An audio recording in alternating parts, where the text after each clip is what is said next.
have a trial, a tribulation, right? And then we turn to Allah in that trial. What Allah is doing is that He wants us to know Him, right? Because when we focus on ourselves alone, like on our abilities and what we're able to do, what we're not able to do, then we become overwhelmed, right? Because we are only looking at what we can see in the physical realm. But what Allah wants us to see is not just the obstacles, but go beyond the obstacles, right? To look beyond and to see Him and to see His power.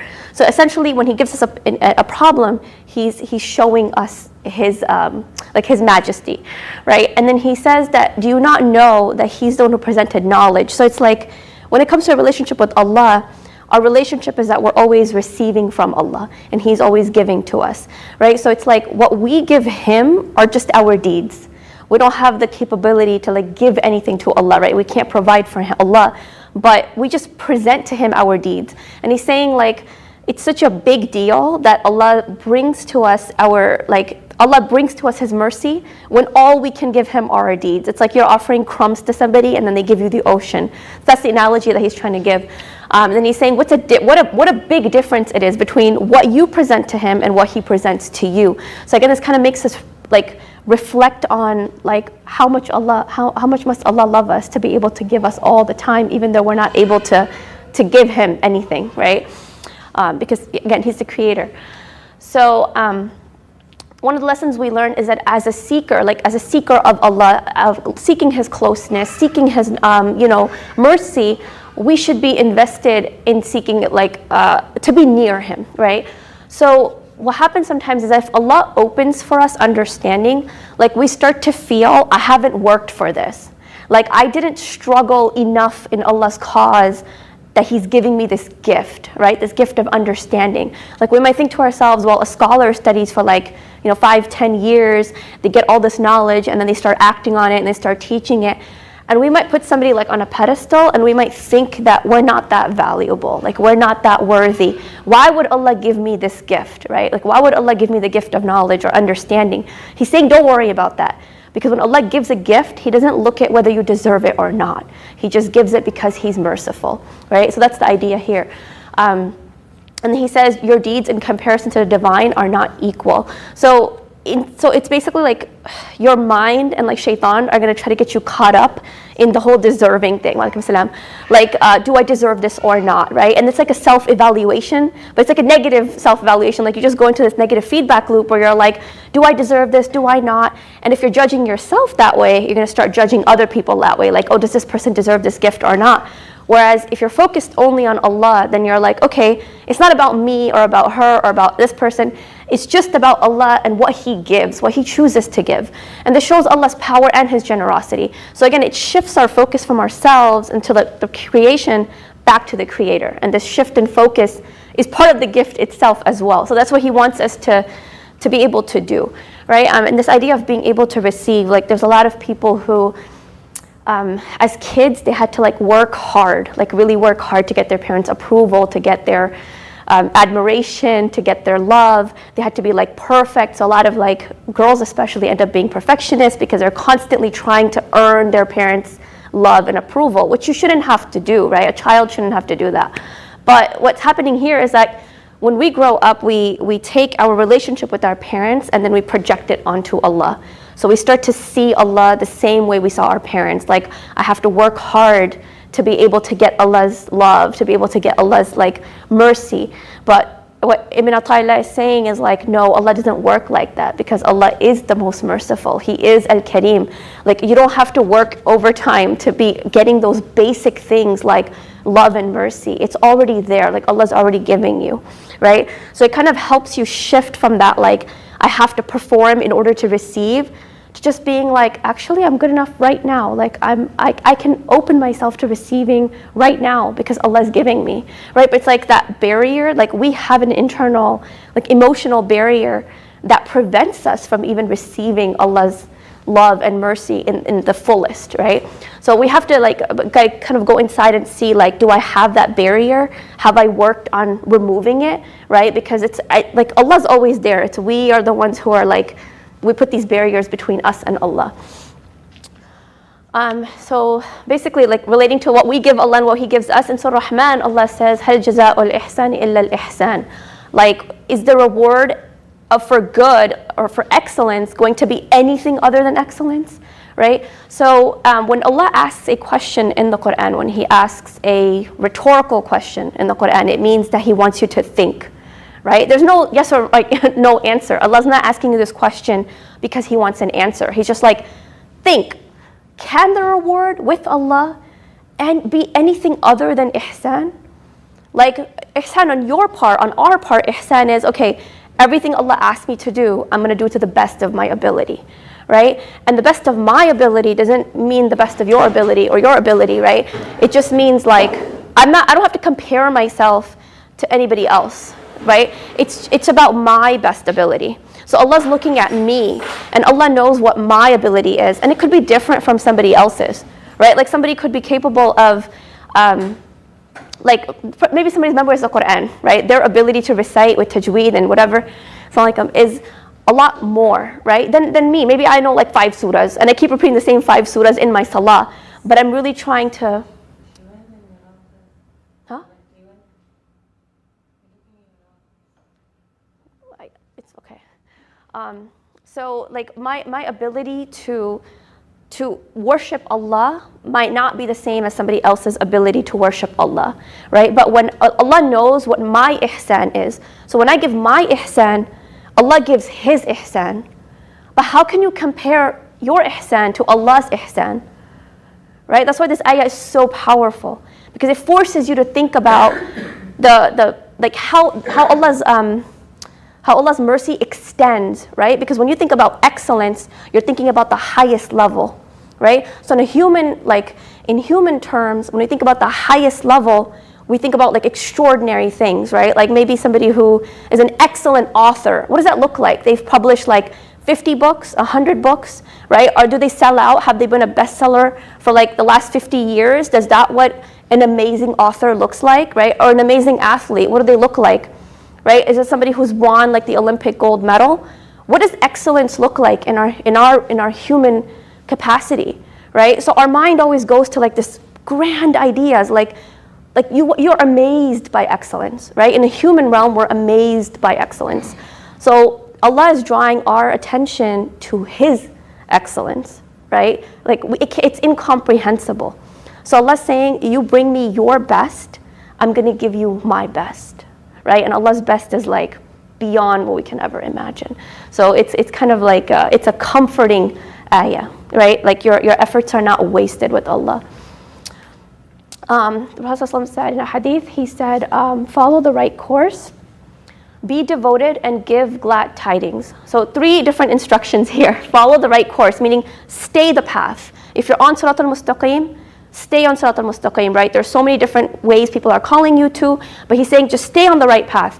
Be devoted, right? Put your energy, your attention, your sincerity, everything that you have, your emotions, put it on that path. Be devoted to the path, right?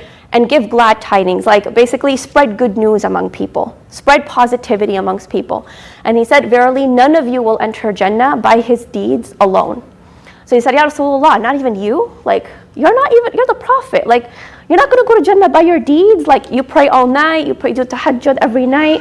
Like, you're the messenger. They were like shocked, right? And he said, no, not even me. I'm not even going to enter Jannah because of my deeds. He says, unless Allah grants me His mercy.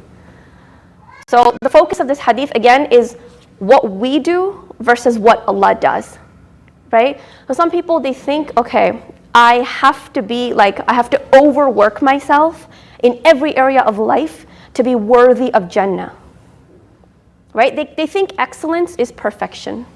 I have to be perfect. I can't make any mistakes. If I make mistakes, I can't go to Jannatul Firdaus.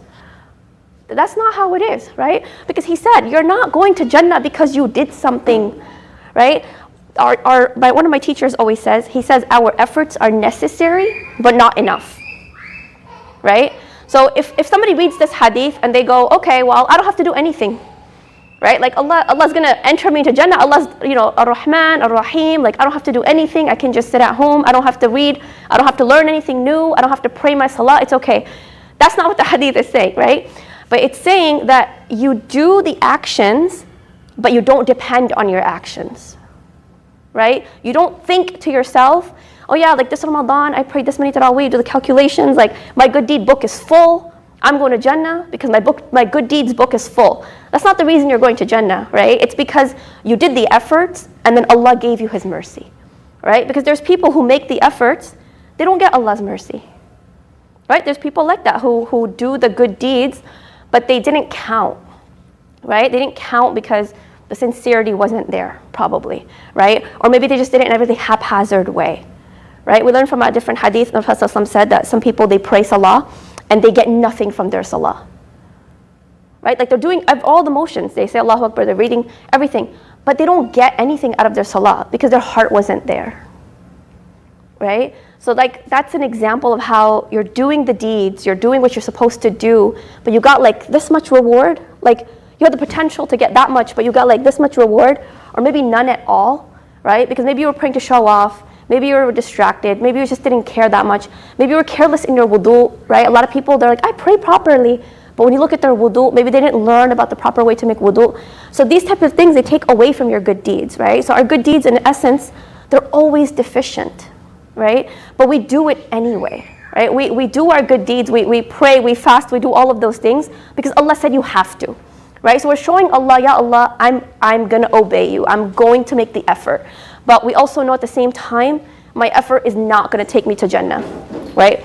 So basically, you have to depend on Allah's mercy, right? Don't depend on yourself. And the last point, know that the most beloved deed to Allah is the one that is done most regularly, even if it's small. So here Allah is, again, teaching, like Prophet ﷺ is teaching us, don't overburden yourself, right? It's not about who can do the most and who can be the best and who can, outdo somebody else. It's just do something consistently, even if it's small.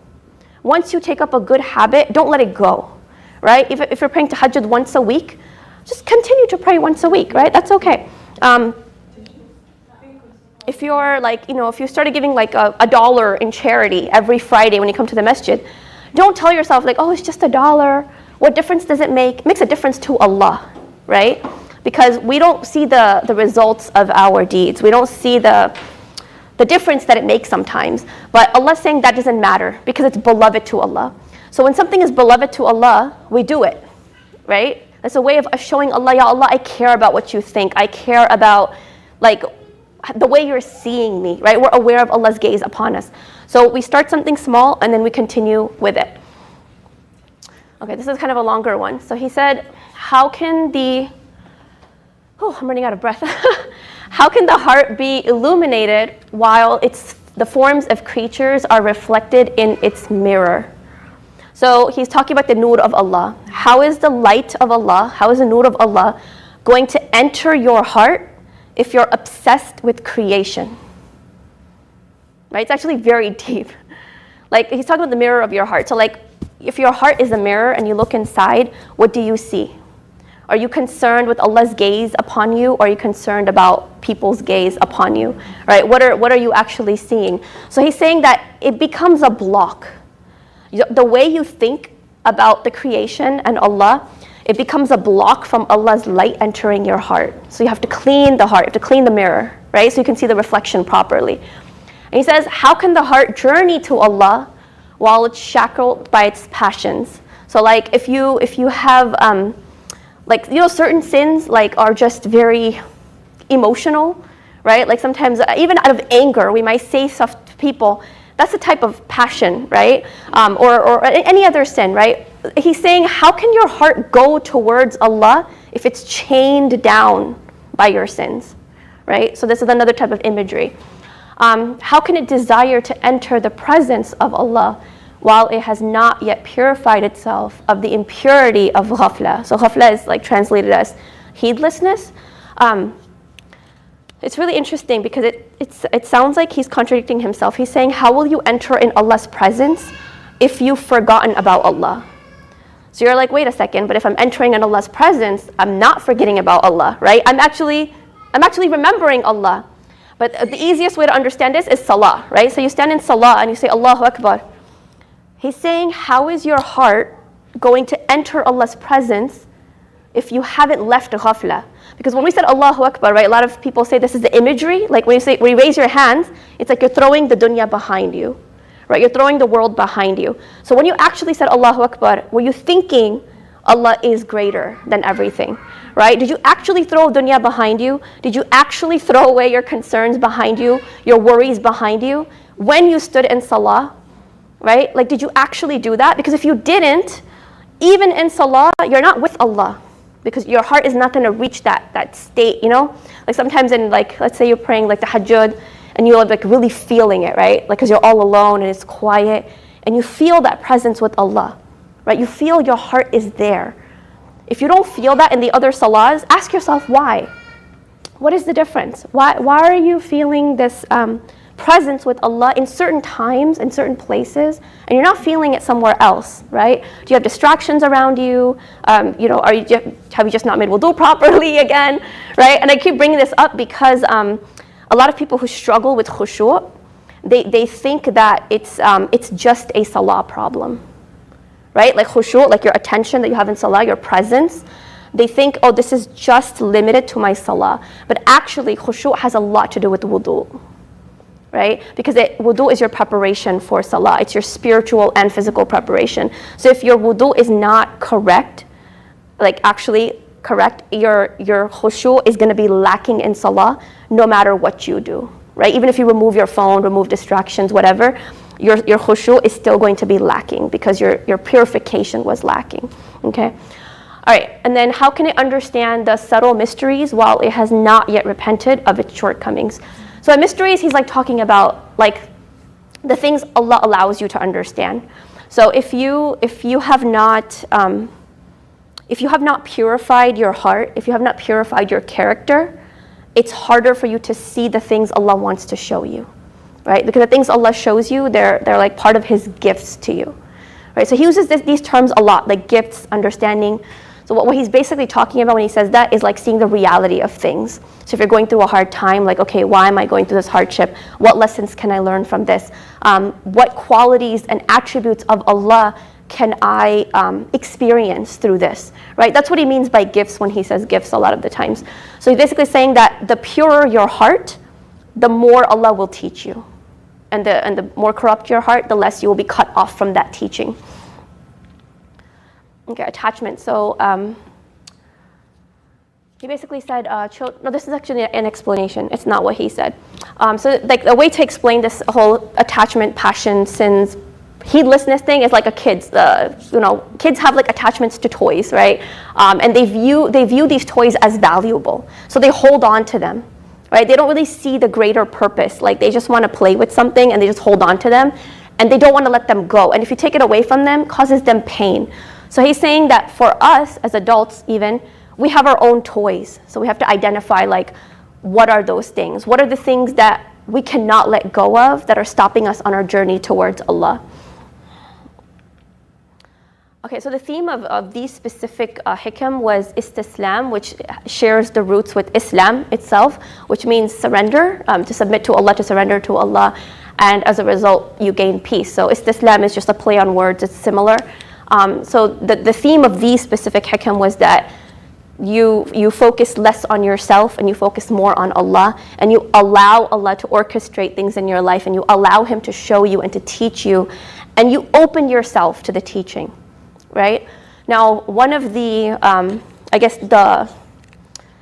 difficulties that can arise through this is that you will be tested a lot, because it's hard to gain spiritual gifts without being tested, right? Because people who are not being tested, generally, it's harder for them to be close to Allah. They're not begging Allah like somebody who's going through a hardship, right? It's just human nature. Like when we're going through a hardship, we beg Allah more, we make dua more, we try to do more things that please Allah. So as a result of the hardship, we gain these gifts, but we don't turn to Allah often, unfortunately, in the first place, unless we're going through something.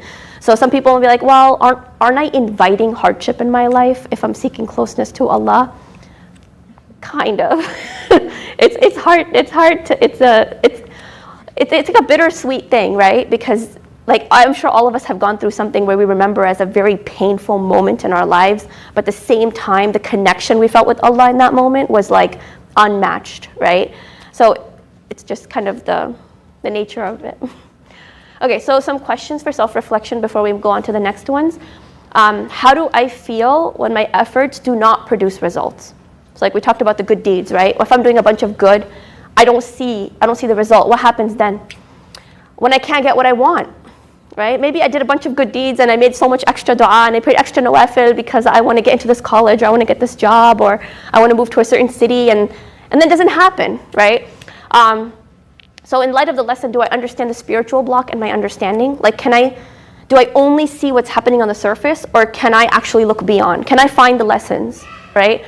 And where are my efforts focused? Is my life balanced? And what does that tell me about my relationship to Allah? All right. So then he says, the theme over here is more about like knowing Allah when He gives you versus when He doesn't give you. So he says when He gives to you, He shows you His kindness, and when He denies you, He's showing you His irresistible power, right? So kindness like His lutf, right? Allah's kindness is very subtle. Like, we don't always see it, right? We have to kind of look for it. It's Allah's names are, Al-Latif, and then Allah's name is, Al-Zahir, Al-Batin, right? So Zahir means like apparent, what you can see, and then Batin is what's hidden. And it's amazing. I'll tell you guys a reflection I had once about this name.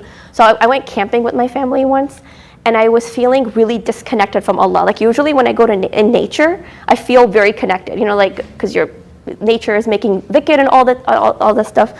So I went camping and I was like, why don't I feel anything? Like, I actually was numb, and I was like, I don't feel anything. I don't feel Allah's presence like I normally do when I'm hearing the birds and I'm whatever. So I was doing my azkar, doing everything, and then the whole trip was over. Now we're going home, and I was like, this is a bummer. Like, I didn't even feel refreshed. I don't feel like, okay, why can't I feel Allah's presence? What's going on?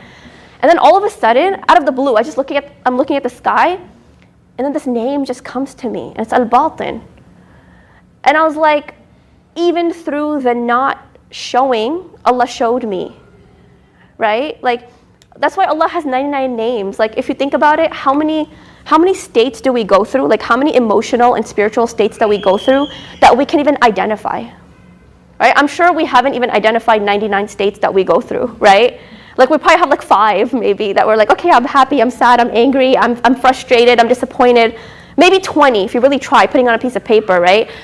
Allah has 99 names. Like, that, it's just mind-blowing to me, because it's like anything that you have been through, that you're going through right now, that you might go through in the future that you don't even know about, good or bad, Allah's like, yeah, I have a name for that too. Like, I have something that you can reflect on. I have something that you can connect to me with, right? So he's saying that when He gives to you, when Allah gives you something, He's giving you a chance to experience His lutf, like his subtle kindness, and also like his name Al-Kareem, for example, Al-Wadud, right? There's so many names of Allah that you can experience when you receive what you want, right? And then when He doesn't give you, that shows you His power, which is also important, right? It's important to know Allah's power, because when you're going through a hard time, you might turn to human beings for support, right? And that's fine. Like, you turn to human beings for support. But the thing with humans is that either they can't support you because they don't have the ability to, right? Because they can't actually take away your pain. Ibn al-Qayyim talks about this. Like, human beings can't actually take away your pain. They can't make your heart stop hurting, right? And then some people, even though they might be able to help you, they don't want to. Right? So with human beings, it's either a case of like willingness, or it's a case of power and ability. With Allah, you have both, right? Allah is willing to help you and to heal you and to be there for you, and Allah has the power to actually remove the situation. That's why connecting with Allah's power can be just as comforting as connecting with His names of like mercy and love, right? And then He's saying He's allowing you to recognize Him basically, and drawing you closer to Him through that. So basically, every moment that I experience is created in order for me to know Allah and to experience His noble attributes, regardless of whether there are moments of ease or difficulty. And there's ease and difficulty, right? فَإِنَّ مَعَ الْعُسْرِ يُسْرًا إِنَّ مَعَ الْعُسْرِ يُسْرًا. The intent is the same. The moment is a gift, and I will decide how I end up using it. So here I have like an example. So there were these statements, right? What doesn't hurt you makes you stronger. I'm sure we've all heard this before. Everything happens for a reason. We've heard this before as well. So for a long time, people actually, they found comfort in this. Like they would be like, okay, yeah, everything happens for a reason. Something I've noticed in the pop psychology trend over like the last 5 years or so is that they started saying, that's wrong. You can't say that because you're invalidating people's experience. And you're basically, like they're saying that not everything has to have a silver lining.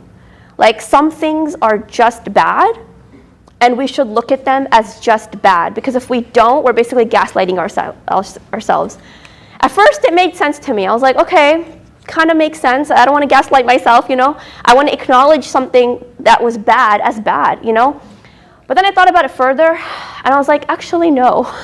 Because Ustadh Yasmin Mujahid, she talks about this a lot. And she said, it's not just all good, and it's not just all bad. It depends on your response, actually, right? Because two people can go through the same thing, and they can have different responses. So it's actually our response is what determines what's good or bad for you. And that's the problem with pop psychology. Like, you don't know what to take as a Muslim and what not to. So the Prophet ﷺ said very clearly, he said, strange are the ways of a believer, for there is good in every affair of his, and this is not the case with anyone except the believer. So those things, the pop psychology thing, it might make sense for a non-Muslim, right? But for us, it doesn't make sense because we look at reality from a different lens, right? We look at dunya and akhirah together. We don't just look at one. So he said, if he has an occasion to feel delight, he thanks Allah, he does shukr, and if he feels like there's a calamity, then he'll have sabr, and both are good for him, right, or her. So, yeah, for us, we actually do always win, as long as we have the correct response. So even if we lose like everything in dunya, we can still win, right? And that's actually very, very empowering.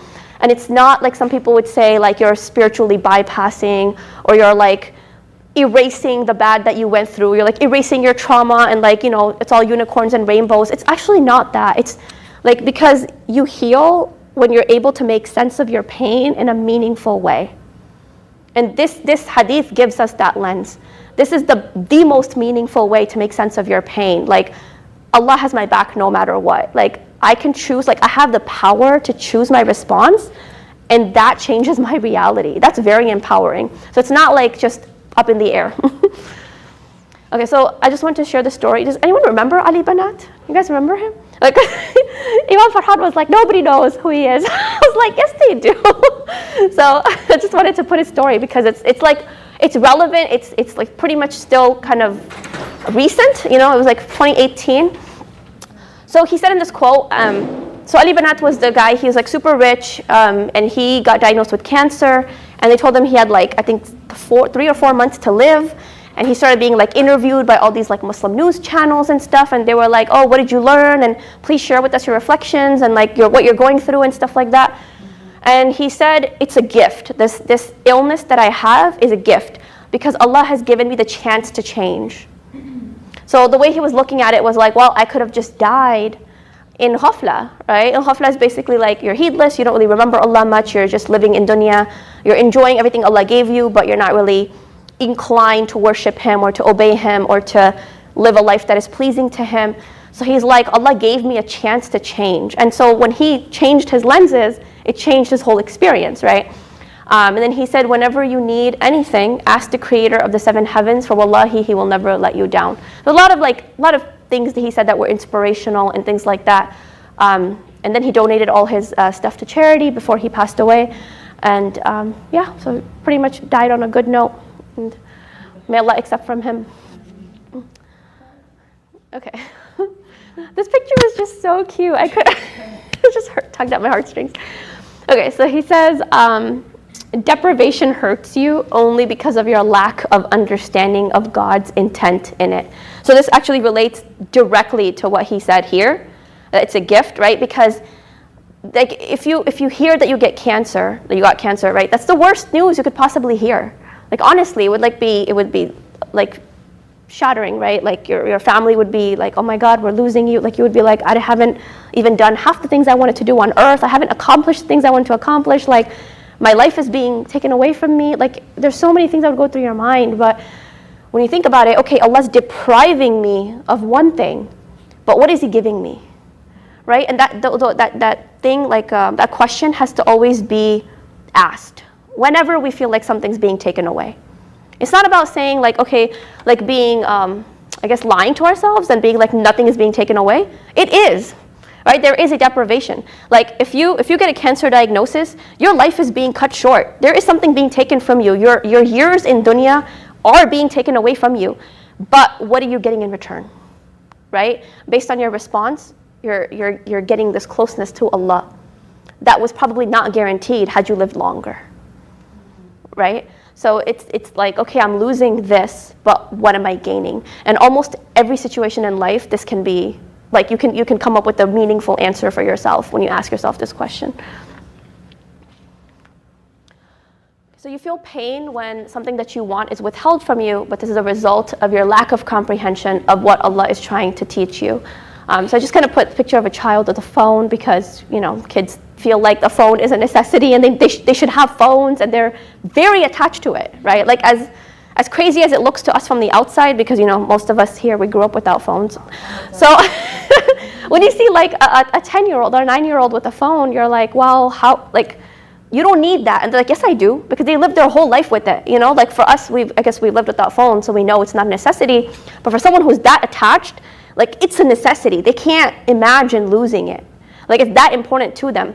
But like as a parent, you're gonna take it away, right? Even as a teacher, you're gonna take it away. As an older sibling or an aunt or an uncle, when you see a child on his phone and he's addictive and now he's skipping his meals and now she's like getting self-esteem issues and like you hear about all the predators, and if you like something happens and you will take that phone away. And that child will resent you, right? They're gonna throw a tantrum, they're gonna hate you, they're gonna be like, oh, you're the worst parent ever, and like try to get all means of getting it back. Like they're gonna be obsessive, right? And we actually do this as humans, right? But it's like the same thing, like and to Allah belongs the highest example. When Allah sees us and we become so busy with something that Allah gave us, because everything's a gift from Him, like we become so obsessed with it and attached to it, and now it's hurting us, like emotionally, physically, psychologically, it's hurting us, He'll take it away. And we can throw a tantrum, but that response is not going to bring us peace. It's not going to bring us comfort, because like Allah was doing that for our benefit, right? And so for the person who Allah wants to lighten the test on, He will allow them to see that benefit, right? Again, it goes back to the heart. So if you have a corrupt heart, you're just going to be left having a tantrum. And you're the only one suffering, right? If the kid is having a tantrum, they're the only one suffering. So just like that. But if you have a clean heart and you're focused on Allah and you're focused on finding the meaning, then the hardship itself becomes lighter, right? Okay. And then he said, sometimes He opens the door of obedience for you, but not the door of acceptance. Or sometimes a sin is written for you and it turns out to be a cause of your arriving at Him. So Ibn al-Qayyim has a very similar quote to this. So like if Allah opens the door of a good deed, we shouldn't like take it as a guarantee that it was accepted, right? So it should be like an attitude of gratitude rather than being like, oh yeah, I did this amazing thing and like it's all me and like, you know, all the power to me, all that kind of stuff. And he said sometimes a sin is written for you because like Allah already wrote everything. In Qadr, like there's maybe even a major sin, right, that you were supposed to fall into. So you fell into it, but it turns out to be a cause of your arriving at His door, right? Like the sin makes you so guilty and you know, it brings shame, it brings guilt, it brings all these feelings and you're like, I don't want to feel this way. And you go running to Allah, right? If you go running to Allah, the sin just became good for you, right? But if you didn't, then, you know, it becomes destruction. So again, this is focusing on the response that we have. So when Ibrahim alayhi salam and his son were building the Kaaba, when they were done building it, they said, رَبَّنَا تَقَبَّلْ مِنَّا إِنَّكَ أَنْتَ السَّمِيعُ الْعَلِيمُ وَتُبْ عَلَيْنَا إِنَّكَ أَنْتَ التَّوَّابُ الرَّحِيمُ. Like, our Lord, accept this from us. Indeed, you are the hearing and the knowing, and turn to us in repentance. إِنَّكَ أَنْتَ التَّوَّابُ الرَّحِيمُ. Like, you're the one who keeps forgiving over and over, right? So Ibrahim alayhi salam and his son Ismail, they had just completed possibly one of the greatest good deeds to have ever be done, right? Like Allah told them to build his house. They built it. Like the most people in the world pray at this house, right? Like they could have been like, yeah, we did a great job. Like even just be kind of proud of themselves, right? They could have done that, like, because there's good pride and bad pride, right? Like they could have just been like, yeah, we did this amazing thing and Allah must be so happy and I'm a prophet and this and that. They actually said, Rabbana taqabbal minna. Like, Ya Allah, we just did this thing, but we don't even know if you accepted it. Like we have no way of knowing. We have no guarantee if you accepted it. So please accept from us, right? This attitude of humility. So, and this is one of the du'as we're supposed to make, right? When Allah tells us a du'a in the Quran that a prophet made this du'a or somebody made this du'a, we're supposed to make those du'as. So like whenever we complete a good task, like we should, like big or small, we should be in the habit of making this du'a. So Allah like gives us the ability to perform the act and not accept them. So why might Allah not accept from a person? And somebody can answer this.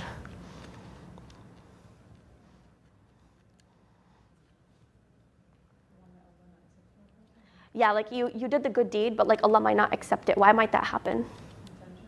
Yeah, intention, corrupt intention. You weren't sincere. Maybe it's not the right time yet. Not the right time yet? Like, can you give an example? I don't know. Maybe the person is not ready to have the change in his life. Doesn't have the enough tools. That's interesting. So the thing with that is, if you make the intention and you don't have the tools, but if your intention is sincere, Allah will still accept it though. Right? Like He will give you the tools. That's where we focus our gaze again on what Allah can do and not on the resources that we have. So like if you have a sincere intention and you have nothing, you have no means, no resources, Allah will still open the doors for you. Right? Let's see. I think intention is pretty much it.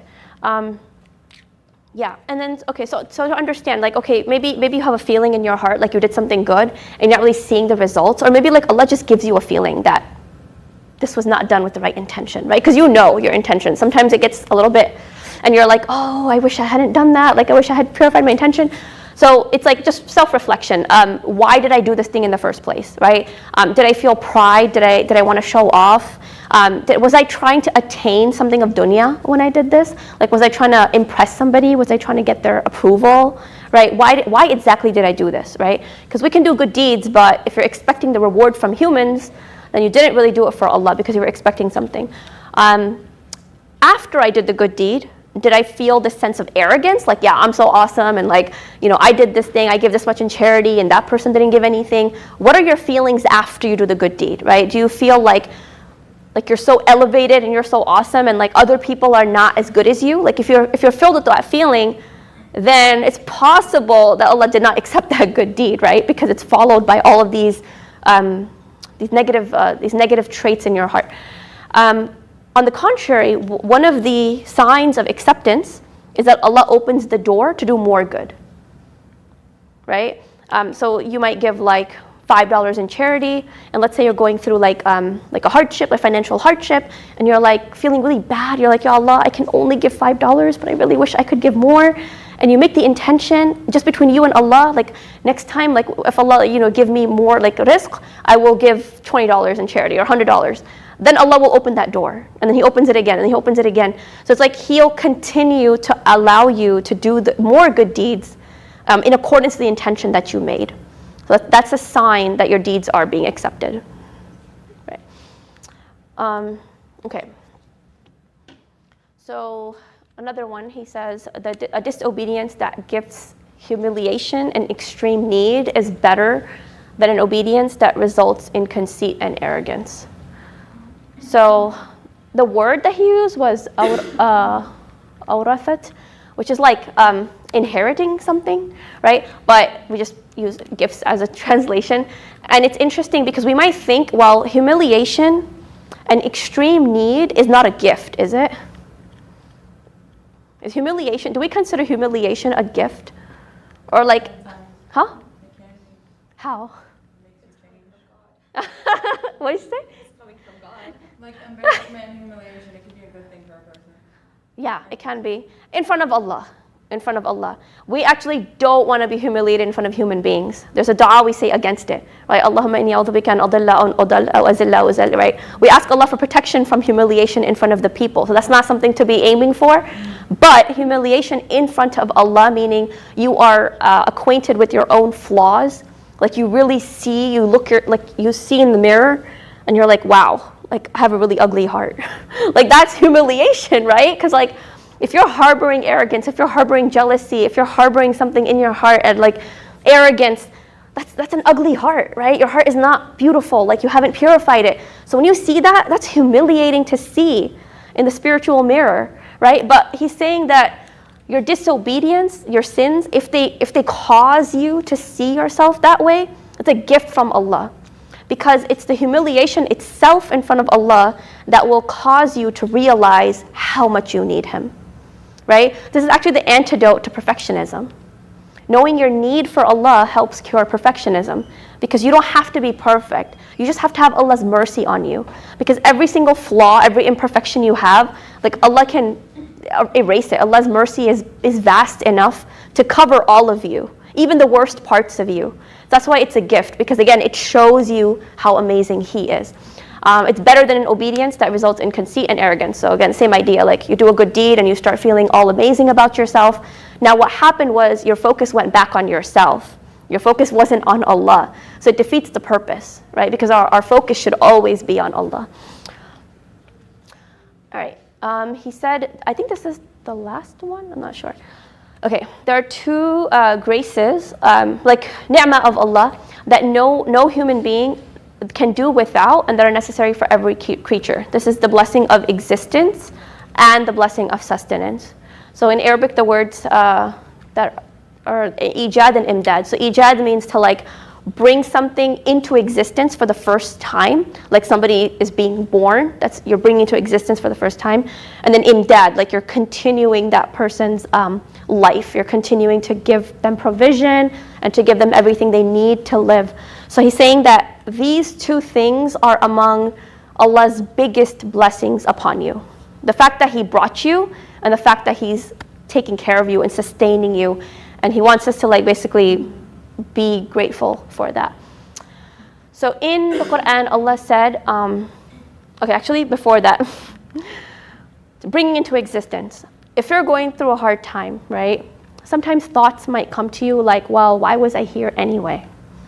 Why am I here anyway? Like, would it have been easier to just not be born, right? And like a lot of this like non-Muslim type of talk has made its way into the Muslim world. Like I see a lot of young people specifically saying this, like, I never asked to be born, right? And if you look about it from a realistic, like logical perspective, it seems to make sense. Like if a young person is struggling, like let's say maybe their parents are even fighting, they're getting divorced, or they're in an abusive home. They're like, why do I have to go through this? I didn't ask to be born. Seems like a very legitimate question. So Allah answers that. In this ayah, He says, remember when your Lord brought forth from the loins of the children of Adam their descendants and had them testify regarding themselves. Allah asked, am I not your Lord? And they replied, yes, yes you are. Well, like we testify, right? Like, I think it was bel shahidna or bala, what is it? Something like that. And then Allah said, now you have no right to say on Judgment Day that we were not aware of this. Like we didn't know that we were going to come into this world. We didn't know that we were going to be tested. So Allah is basically removing the excuse that any human being can say, like, this happened without my permission. Because we forgot about this, like we don't remember, but Allah's reminding us. So it's like, He's like, hey, this thing happened before you were ever born, like in the world of the souls, and I'm reminding you that this happened. So like, remember it, basically. And then we can't, so that's why we're not even allowed to ask that question, like, why was I born? Because Allah's like, you signed up for this. Yeah. Okay, so in Surah Ikhlas, for me, like, I was just like, wow, like mind blown when I thought about Surah Ikhlas. Because Allah says, Qul huwallahu ahad, like, Allah is one, right? There's nobody else. He's one in terms of the creator, in terms of the sustainer, His right to be worshipped. There's nobody like Him, right? So He's just one. Like everybody else was created in pairs. Humans were created in pairs, but He's one. Allahu Samad, like Samad is independent, free of need.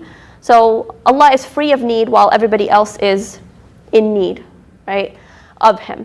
So 3 and 4 particularly relate to this. Lam yalid wa lam yulad. So Allah says He did not give birth and He was not born. So this idea of coming into existence, nobody had to bring Allah into existence. So again, shows us His power, right? Allah was in existence already. So like the fact that He brought us into existence and He takes care of us, it shows us His power, but also His right upon us. That's one of the reasons why Allah has a right upon us. It's why we obey Him and like why we worship Him, because He brought us. Like He has that right to demand from us. Whereas no one has the right to demand anything from Allah because He's not dependent on anyone, right? And then He says, وَلَمْ يَكُنْ لَهُ كُفُوًا أَحَدٌ, like there's no one like Him. And also that the part where He does not give birth, like what do we need as humans in order to continue our existence? We need to give birth, right? We need to procreate. Like we cannot just continue existing, right? Or like whatever Elon Musk and them think they can do, living forever. We can't do that. Like we're actually not capable of existing without procreating. And Allah's like, yeah, I don't need anything to bring me into existence, and I don't need anything to keep me in existence. I just am, right? And that's what Allah wants us to focus on. Like He just is. And we're dependent on Him, right? So to that yet, forgot to add the ayah here.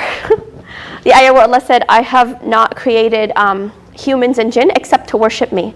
And then the next ayah after that says, and I don't need them to feed me. So the idea of rizq comes in, right? Because rizq is not just food, but it's everything that you need in order to survive. So Allah's saying again, like emphasizing the fact that, yes, you didn't ask to be here, but 1, you signed up, right? And 2, whether you like it or not, you're dependent on me. And you're not the one who provides for me, I'm the one who provides for you, so like you have to worship me, right? So He's like just reminding us of those like very obvious facts. All right, so how does this relate to self-worth and value? Might seem like a stretch, but it'll make sense. In the Quran, there's an ayah that says, رَبَّنَا مَا خَلَقْتَ هَذَا بَاطِلًا سُبْحَانَكَ فَقِنَا عَذَابَ النَّارِ. Like, whenever we see something amazing, like something amazing in creation, we're supposed to say this dua, which means, Ya Allah, you have not created anything in vain, like uselessly. You have not created anything at all that does not have a purpose, that does not have meaning, right? So by definition, if something has a purpose, what does it have to have?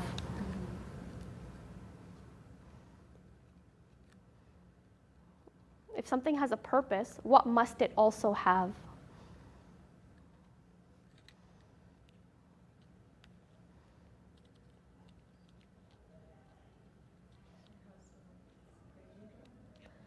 Okay, but that's not...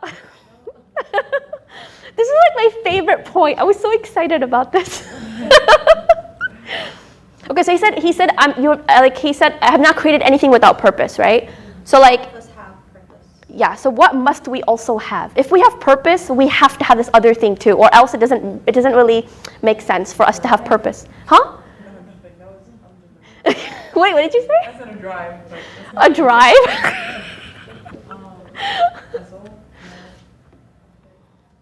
I thought to make the adhan. You know what I want to say? It's value. Oh, okay. It's value. Like, it's not cute, it's really... Okay.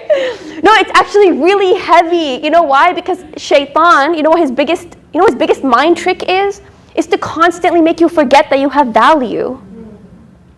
The biggest psychological trick that people have, like, played on them is like, I'm not enough. Right? Brene Brown, a researcher and psychologist, she wrote a whole book on this.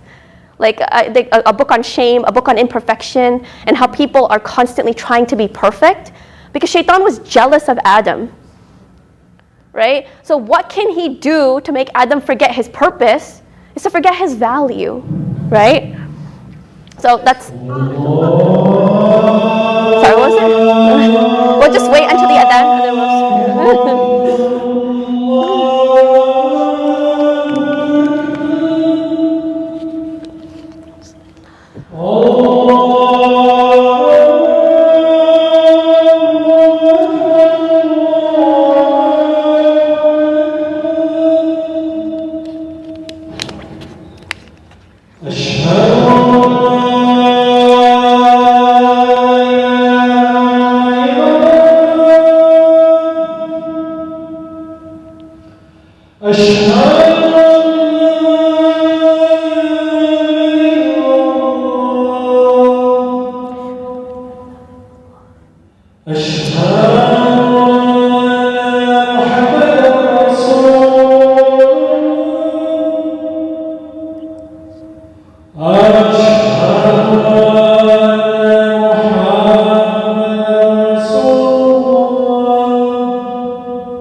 What were you saying?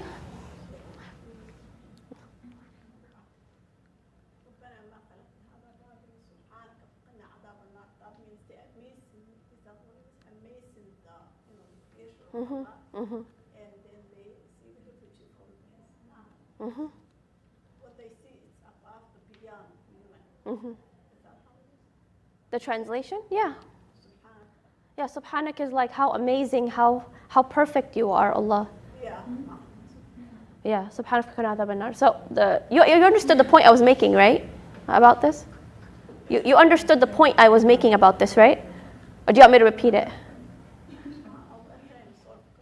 You were a little confused? Okay. So I was saying that like okay, so we say this dua when we see something amazing, right? So all of creation is amazing, right? And so are we as humans. We're pretty amazing too. Like Allah wants us to be amazed at how He made us, right?